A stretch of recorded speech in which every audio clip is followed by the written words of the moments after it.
भूत कबलित गाँव में प्रशासन कनक न्यूज रे भूत नेउछि जीवन 5 मासरे 5 जनक मृत्यु खबर प्रसारण पर मारीगुड़ा पहुंची रायगड़ा जिला प्रशासन। जिलापाल आशुतोष कुलकर्णी निर्देश रे रायगड़ा गोष्ठी उन्नयन अधिकारी सुजीत कुमार मिश्र बाईसिंग पंचायतर मारीगुड़ा गाँव में पहुंची घटनार तदंत कर गत मासे हेलाणी गाँव में कोकुआ भय सृष्टि होइछि।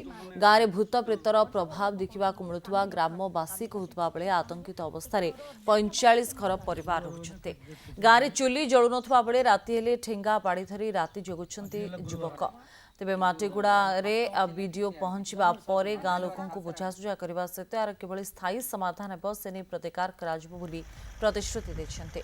असुस्थ हेले निकटस्थ चिकित्सा केन्द्र को जाई प्राथमिक चिकित्सा करंतु बोली परामर्श दैछन्ते। आ अति शीघ्र गाँव अंधविश्वास जनित भय दूर हेब बोली कहिछन्ते वीडियो।